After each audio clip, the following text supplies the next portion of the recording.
Donc, l'objectif du projet est de scolariser en ville, en internat, des enfants vulnérables issus de zones de villages isolés et de campements nomades qui sont situés entre 100 à 200 km autour de la ville de Zinder.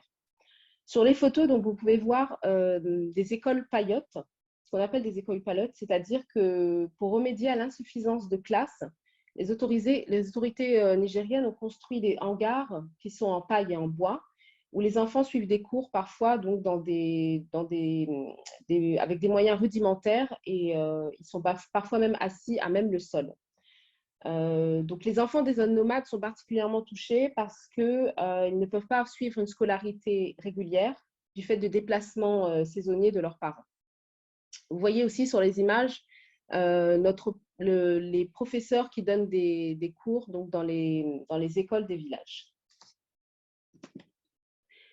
Alors, notre principale zone d'intervention, donc, ce sont les 40 villages autour du département de Zinder et un bidonville qui est à proximité de la ville de Zinder. Alors, pourquoi la ville de Zinder? Parce que la ville de Zinder est la ville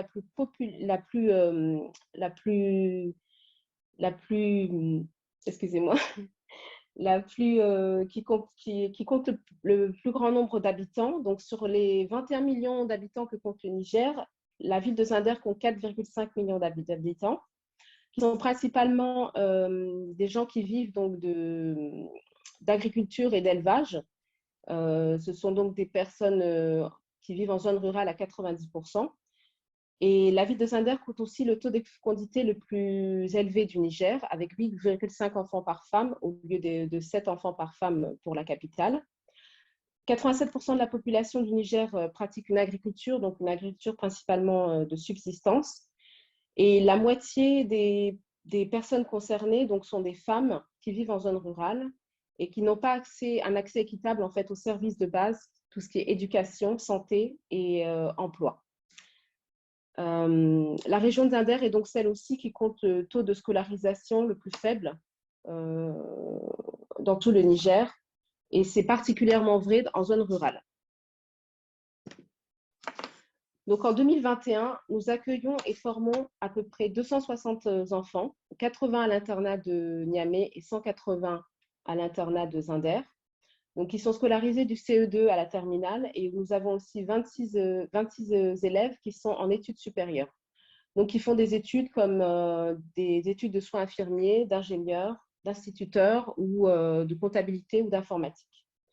Et en plus de cela, nous avons 200 jeunes donc, qui sont accueillis au centre de formation professionnelle de Zinder. Donc, 120 sont en formation et 80 ex-apprentis sont accompagnés pour le suivi et l'insertion professionnelle. Les taux de réussite au bac et au brevet des internats sont meilleurs que ceux des taux nationaux. Alors, comment on explique ça? C'est parce qu'en fait, au niveau des internats de Zinder et de Niamey, les élèves en fait, bénéficient de 2 heures de cours de révision chaque soir et le samedi. Et c'est surtout l'encadrement duquel ils bénéficient parce qu'ils sont encadrés par une équipe pédagogique et des professeurs qui sont très impliqués. Et en tout, nous avons à peu près, sur les 2 internats, 50 employés équivalents temps plein qui, tous les jours, sont avec les élèves et les accompagnent.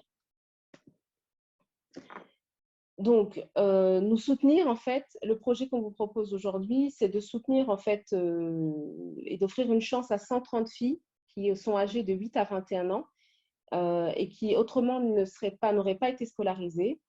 C'est leur permettre, en fait, de recevoir une éducation complète et d'avoir de meilleures perspectives d'avenir.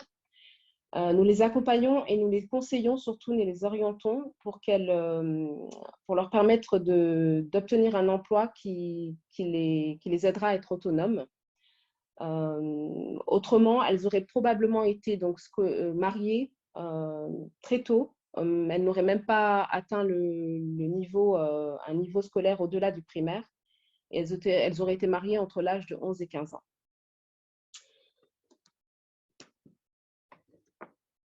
Donc, les filles qui vivent à l'internat, elles sont présentes à l'internat 11 mois sur 12. Elles bénéficient d'un accompagnement individuel.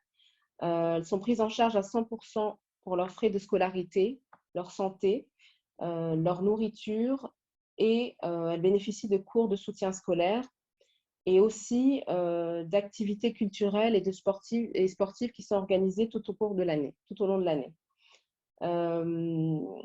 Donc, ce qui est vraiment important pour nous, c'est de voir que aujourd'hui nous avons des résultats et que la plupart de ces filles sortent toutes de l'internat avec un diplôme et sont en capacité d'aider leur famille aussi, parce que au-delà de ça, on les aide à améliorer leur niveau de vie, mais aussi le niveau de vie de leur famille.